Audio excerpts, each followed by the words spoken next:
What's going on, y'all? It's UTXJT the Don on behalf of Game of the Illuminati. We have Siggy and A9. We finally got him on a little break from his music stuff. You already know how it is with him. We're going to talk about Cloverfield Paradox. I had initially no idea, no interest for real to watch this movie. When it came on during the Super Bowl, and immediately after the Super Bowl, ended up going straight to Netflix. See, apparently this is like the new thing that they're doing, securing a lot of movies, original movies that are only on Netflix. But before we even get into it, I want to ask both of you: do you remember Cloverfield, like the entire story for Cloverfield when you watched it? The first one, or are you talking about this one? The first one. Yes, I do remember that. Did you like it? I did, actually. I was one of the only ones that probably did. I'm not gonna lie. I watched it in bits and pieces when I was younger, so I have the general gist of the shit, but I don't have like a sharp recollection of the first movie. True. It was like the first time somebody made a movie where it was like all, point of view with the cameras. The shaky cam, The shaky cam, yeah. I remember it was that, and it was monsters and shit like that. Right. That's all you really need to know. Yeah, I saw it as well, and I don't remember anything. All I know is it was a dud for the majority of people. So yeah, like Siggy said, he's probably one of the only people that actually enjoyed it. What about 10 Cloverfield Lane? Any of you all see that one? I did see that one. I love that one, actually. I like that one too. I think that one we're probably rare now because a lot of people didn't like it either. Yeah, I think after the first one, everybody was just like, "Nah, I'm good." On 10 Cloverfield Lane. I don't remember. Actually, do not remember if I saw this one or not. No, the one with John Goodman. Oh, actually, no. Okay, never mind. I actually did like this one. Never mind, because I thought it was called something else. No, I did see this one. I did like 10 Cloverfield Lane. Yeah, I did like it. It was good. Yeah, it was good. That one was fire. Yeah, so besides the ending. Yeah, don't get me started on the ending. But let's move on. Cloverfield Paradox. Initially after seeing the movie, I was like, I get that it does make sense, but it didn't make sense at first. Like, you were like, okay, like, what does this have to do with anything that was going on in Cloverfield and 10 Cloverfield Lane? Like, you were just in space, and you're like, okay, like what does the plot have to do? Like, how is this connecting to each other? I didn't get that. You all had the same feeling that I did? Oh man, it left more questions than answers for sure. Mm-hmm. We thought it was a prequel, but we're not even sure if it was now. No, it is. Everything, every problem you have probably can be explained by bad writing. All right. So I don't want to dive right into it yet. If you want to go through like sections or whatever. Well, we'll start off with the beginning. So basically, the main plot is they are trying to solve the Earth's energy crisis, right? So there's supposed to be this Shepherd particle accelerator that's supposed to solve everything that's going on the Earth. Crisis. Yeah, whatever the global energy crisis. Which already is ridiculous because we're gonna act like solar panels. There's nothing wrong with the sun. Solar panels don't work. Hydro. What's that word? Pretty much hydroelectric power. Like, that shit doesn't work. Like, somehow the Earth is running out of energy. All right, bro. Yeah, like they didn't really explain it. That makes sense. Energy? No, that's fucking ridiculous, bro. Like, I'm sorry, that's fucking ridiculous. So, whatever. I feel. Hey, you just took out the movie if you did. That was really it. Yeah, that shit wouldn't happen. That was definitely really it. So apparently, I guess like the main story is Ava Hamilton. Shout out to the black woman. Shout out to the black women. You know, Black History Month still. Yeah, shout out to her. So she's one of the crew members. Her man is down on Earth, and like obviously like they're missing each other. They're able to send messages back and forth, whatnot, all that mushy stuff. All of a sudden on Earth, like just all the lights go out, and it's just utter chaos. Everybody trying to figure out what's going on. You can see like little as we go through the movie, you can see like big ass shadows of the monster. Like finds a little white girl, and like they're just freaking out. They don't know what's going on. Meanwhile, up in the space station, again, they're trying to get this particle accelerator to work. They end up getting it to work, but it ends up putting them in a parallel universe. So that's basically like the main plot of the story, like the main problem with the story. So it ended up in a parallel universe where the Earth is not there. They're sitting there looking around. Yeah, they thought it was gone. Because the gyrosphere is messed up and right. I'm not gonna lie, that is actually pretty horrifying. When I was watching the movie, like suspending my disbelief. My problems came with the movie after it was all finished and I sat and thought about it. But from the actual premise, it would be pretty fucking horrifying trying to solve the quote energy crisis and then finding yourself in a different dimension where the Earth has disappeared to the best of your knowledge. Right. Niggas are getting sucked into the ship. You know, all sorts of wild shit is pretty much just happening. But you know, the movie became a Final Destination movie. I had to go and look up information, but apparently the reason why they were all dying is because they weren't supposed to be in that parallel universe. That makes sense. The universe trying to fix everything by just destroying correcting them. it. Yeah, because the shepherd in that universe was destroyed, so it's trying to kill them to like correct everything and blah blah blah. I mean, so they're messing up everything. everything. Know that from the movie. Yeah, you would know that from the movie, but you know that's what happened. Yeah, because I didn't know everybody was going crazy. They ended up finding this lady Jensen who is from that universe. She was like in the panels and stuff with like all wires in her. They ended up getting her back to health, and she's like, Ava, like you don't remember me? Like I know you. Like you're not even supposed to be here. You're down on Earth. And Ava's like, nah, bitch, I don't know you. So she's over there tripping. They're like, we're friends, and she's like, I don't know who you are. So obviously they're trying to figure out what's going on with her, like who just ends up in a panel like that with wires. So everybody, all right, that's the thing that was our first complaint right away was when they took her out, the wires were not. That all of a sudden she's out of the wires, but then when they showed her, they were inside her arms and stuff. Absolutely. Like, excuse me. Yeah, it's like, man, I know we're probably being a little picky, but what the hell? How the hell did they get her out? She would have died, yo. Ain't no way with what they did that she would have survived. Yeah, the electricity would have gotten like, no, that's bullshit. Well, then if we think that's bad, what about when the dude had his arm stuck in the panel? No, we're not even. Yeah, and then the arms. Yeah, no. Crazy stuff. This is what I'm talking about. The entire thing can be explained with bad writing because once you introduce the multiverse theory, literally anything is possible. So you can write the most dumb bullshit out of your ass, and technically, because there is a reality where that exists. And who's to say that they weren't put in the universe where that does exist? You can fucking excuse it. You can be like, well, this is a universe where blah blah blah. And then he kind of says it too, like, well, everything else is already messed up. Might as well believe this.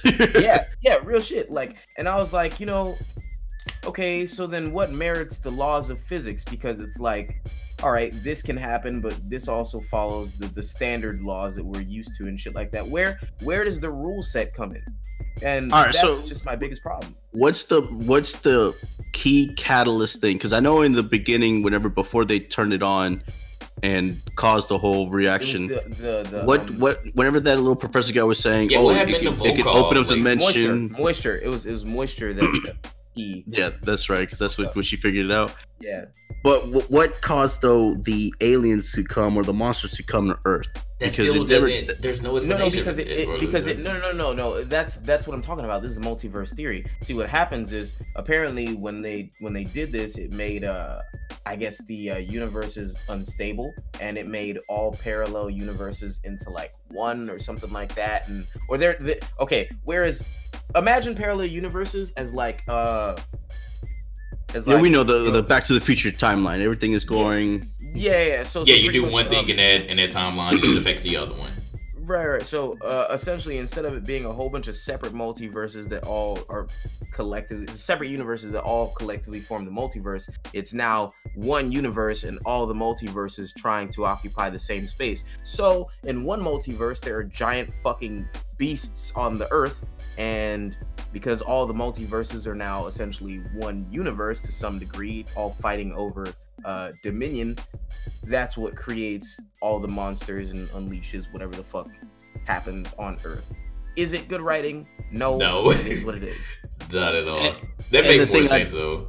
The thing I didn't like though, you know, aside from some of the questions like why did the gyrosphere end up inside that dude's stomach and And how did the arm know that if it was the other guy's multiverse? Yeah, first of all, it was a clean cut on his arm, right? Volkov all of a sudden has worms in him. They didn't even show anywhere near like him getting the worms in him.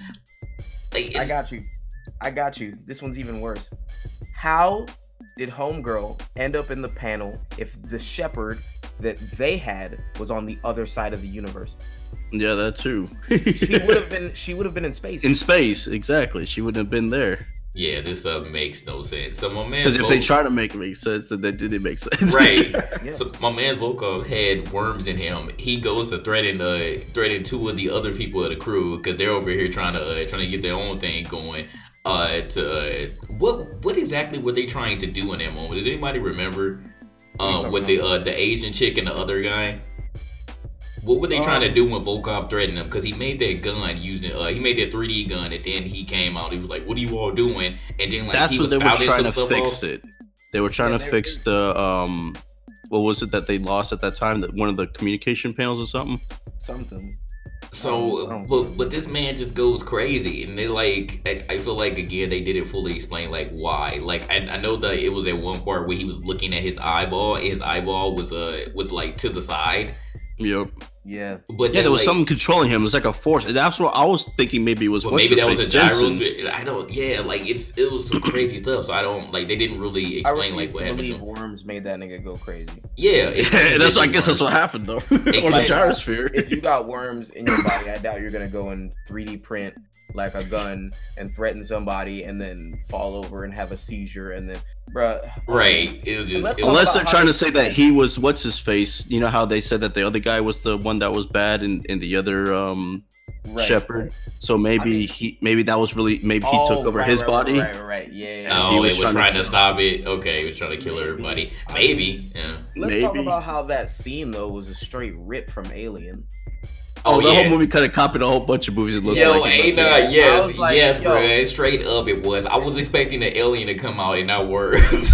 Yeah, I was like, this is the same. This is literally the freaking Covenant, bro. Like, and like Life, the memory of Life. The ship low key looks like a ship from a Ridley Scott. Is it Ripley or Ridley? Ridley. I'm tripping. Yeah, Ridley Scott. We got the ace in me. No. Ripley is the chick in the Aliens. Right. Okay. Yeah, from a Ridley Scott film. Yeah, dog. This shit was But with all the gripes I have, I feel like I enjoyed the movie because I eat that sci-fi shit up. It was still entertaining. Yeah, I found myself saying, okay, it was a good movie. It was just so much plot holes that I guess there maybe the sequel. I kind of felt like Ethos at this point. Maybe the sequel would like explain a lot of that stuff. Man, I'm not gonna lie. Get to the multiverse theory. There's no explaining anymore. It's just that's why. Ultimately, that's kind of why I like Rick and Morty because they use it in like a smart way. But I feel like this was like a lazy way. But the thing is, there's like the questions that still don't get answered. Like, how did the arm know that the gyrosphere was in the stomach at that point? Volkov open because his arm wasn't in the parallel universe. That was his actual arm, and it just was a clean cut. And yeah, how did they know? Maybe I don't know. Maybe it was something in the panels or something. Maybe inside of the panels was the multiverse, like part of the parallel universe. I don't know. And still, even though there's all the multiverse things, we can explain the two things that still aren't explained, aside from what we just talked about, was the girl. Like, what was the point of her? I thought maybe that was Jensen as a young girl or something, but I don't know what's going on with her. They didn't explain what's going on with the little girl. Yeah. And the still basic part though is why the monsters. Like, they never did show anything that it would explain why they would show at Earth. I mean, we're theorizing that it's the multiverse, but we never saw anything with monsters. So why did it happen? Big facts. Yeah. Like, it would have been different if it was dinosaurs like that. Maybe they could explain like a time parallel thing or something. But that's what I think it is. I think even when they went back to quote their universe, it wasn't their universe. It was probably a version of their universe that, like I said, all this shit can literally, I could come up with theories for this movie all day and night. And technically they could all be true and technically they could all be false because like I said, once you introduce the multiverse theory, you can say or do whatever the fuck you want, and technically it's plausible. That's crazy. Well, Yeah. on the same side, going back to the same side, minus all the crazy stuff that was going on, Hamilton ends up finding out, and this is again with Jensen telling her like they were friends. They also find out that that there is another Hamilton in this parallel universe, and her children are still alive. Because her children did die in the regular Earth universe. So Hamilton is like, I'm going to stay in this universe now, and she doesn't want to go back. She doesn't even want the particle accelerator to bring them back to the Earth that she knows. Yeah. So that's like one of the only like sane things that's going on. If you even want to call it that, but it's like I understand you're a mother. Yeah, obviously you want your kids, but yeah, you don't know what's going on in this universe. So like, just I still don't know what she was thinking though. Let's say she goes back. All right, do you have two moms? I mean, what kind of thing? Yeah, like why you want to see yourself? Somebody brought that up in the movie. I was like, please tell me that nobody thought of that. Like, what you gonna do when you get to Earth? You just gonna be your husband's second wife? Yeah, the hell. I get to be freaky.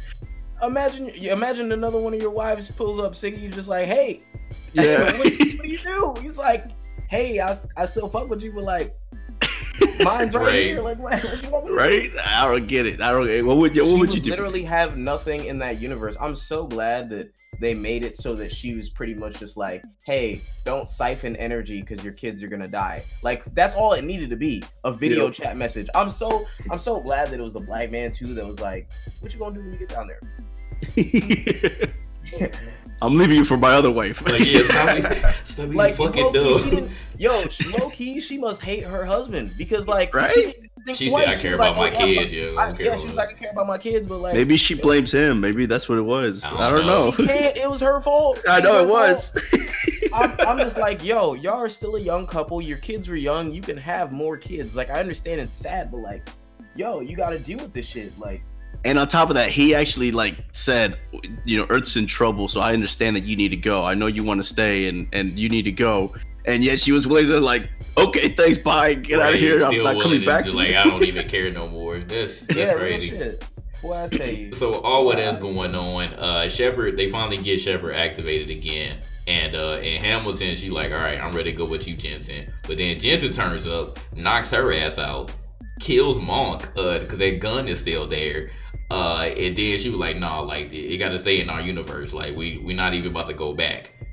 So, which another thing that's kind of crazy because she knew where the gun was when she was not part of the gun being made or where it was hidden. So how the hell did that happen? I can't believe that the crew just openly just trusted her, didn't give her no handcuffs while she was working, or even, you know, had somebody watching her or any sort of shit. Also, why did they not just get rid of the fucking gun when Volkov died? Because they were like, why is there a gun on a spaceship? That's the stupidest shit you could do next to fire. Like, what NASA spaceship would allow a 3D printer and put no restrictions on it? You can print anything. That is literally, especially when you have people from literally all over the world, and obviously it was something that they brought up that anybody could have been a sleeper agent or like had the interest of their country. Like, but yeah, you put a 3D printer on this ridiculously advanced ship, and nobody puts any sort of precautions on it. Well, it showed that he overrided that. I was just about to say that he did override it. He put like a little USB in there to get the gun made. So they did have restrictions on it, but obviously it didn't take much for him to override it.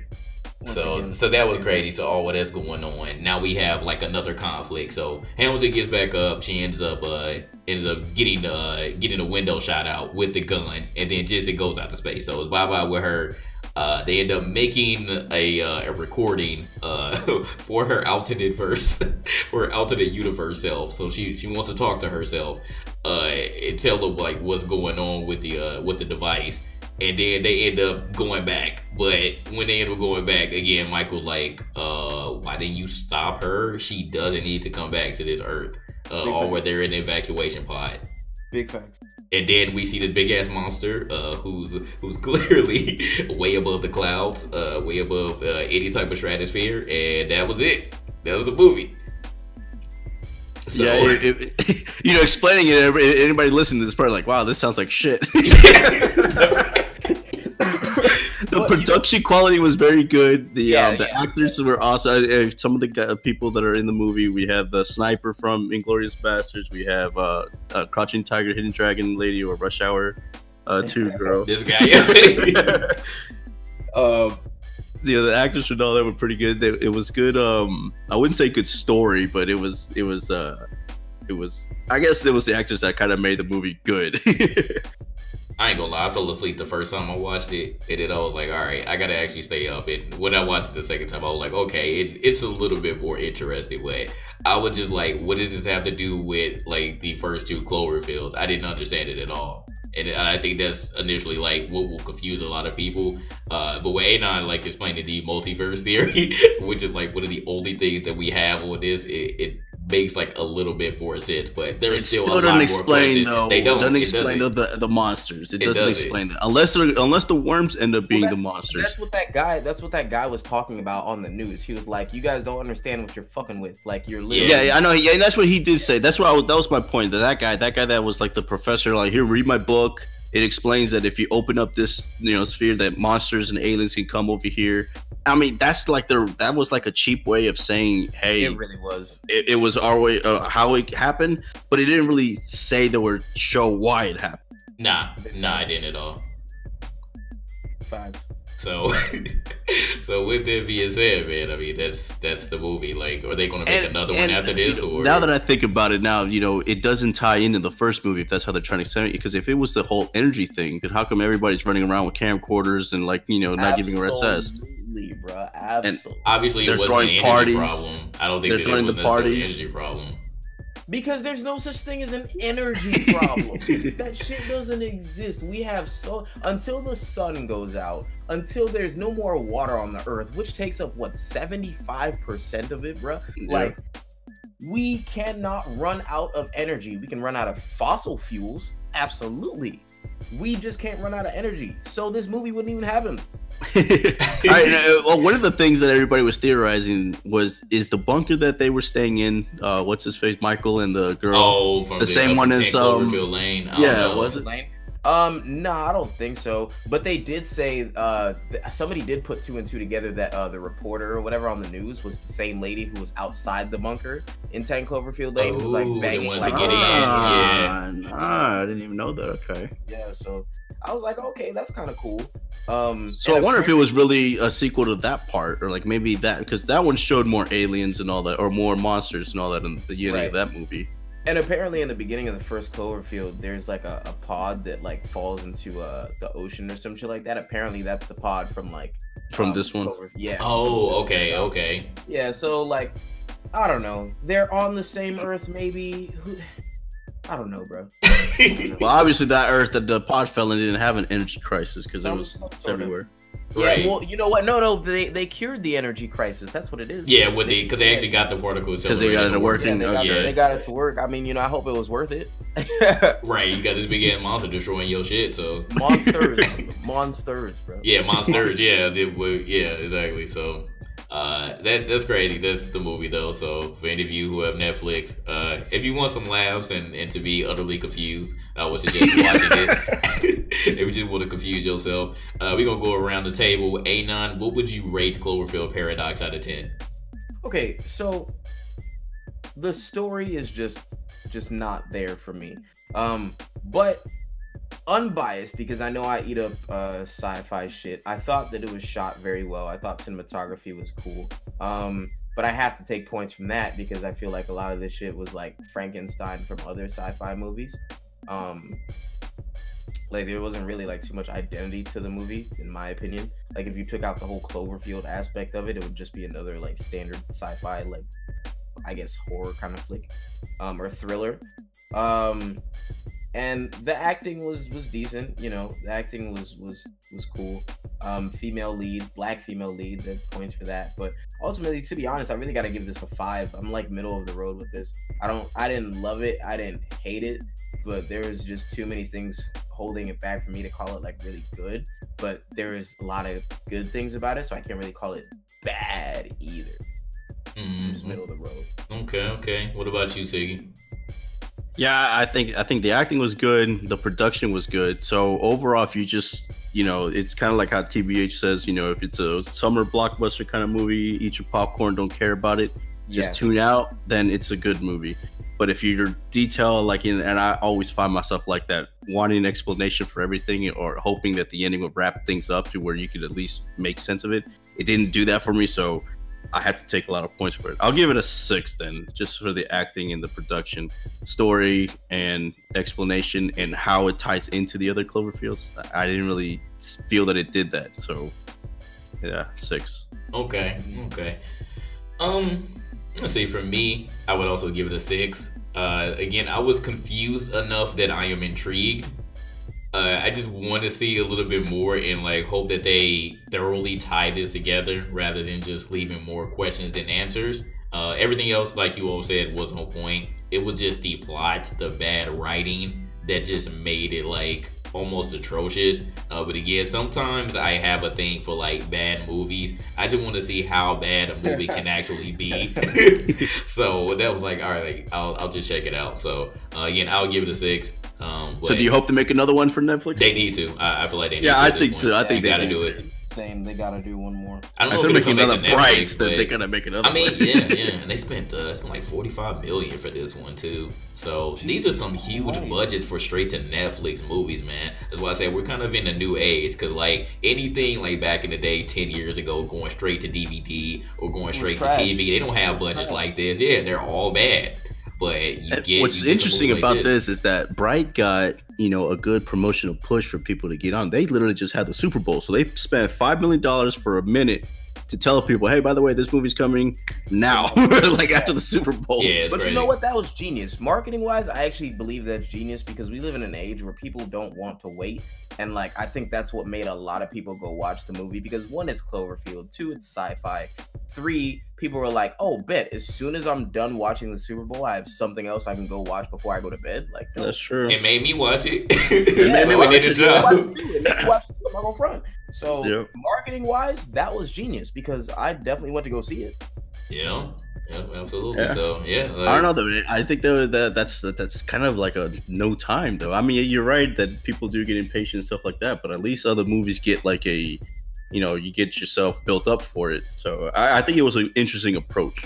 It's crazy like though, because what they did, like generally, like Super Bowl, you're looking for those like huge blockbuster movies. And you're just like, oh, this coming straight to theaters, right? I was like, yo, this is coming to Netflix. Like, I was kind of like, just like flabbergasted at the whole situation. But again, I'm not mad because I just got to watch it immediately. I ain't had to go to the theaters for it or consider like going to the theaters to see it. So yeah, it was interesting to me. It did a job. So shout out to Paramount and Mad Robot. And I'm guessing again, I think that this is the wave now. We're going to see more like high budget movies that are coming straight to Netflix. Netflix has kind of been killing it. Like I know a lot of people like just kind of don't feel like Netflix is worth it, but with the original series that they have, including Marvel, like Black Mirror, Altered Carbon, like it's a lot of like interesting series that are on Netflix now, and they're like killing it with the movies too. So again, I just they're starting to really grow, and they're pulling all these major actors over to do these movies too. So like Adam Sandler was like the first one to really step in, and Will Smith, and they're gonna make him do like exclusive stuff for them. So yeah, it's a good direction for them for sure. Yeah, interesting. So yeah, that was our review on Cloverfield Paradox. If you enjoyed this, go ahead and leave a comment below. Make sure you subscribe and let people know about the video. Let us know. And tell us your theories also. Yeah. I want to know what y'all think about it because I know y'all gonna have some very interesting theories as well on what happened with Cloverfield Paradox. I've seen a lot of people on my timeline talking about it, so we're definitely interested to see what you all think. If you want to be on videos like this, make sure that you support our Patreon. You can get many rewards like free AAA games every month, a free indie game every month, access to our GI Discord, access to be a guest on GI Radio, and access to be on the Game Illuminaughty podcast, along with video discussions like this. So a lot of rewards there. Make sure that you all consider it, man. Consider it. Other than that, man, it's Siggy, JG, and Anon, and we're gone. Gang.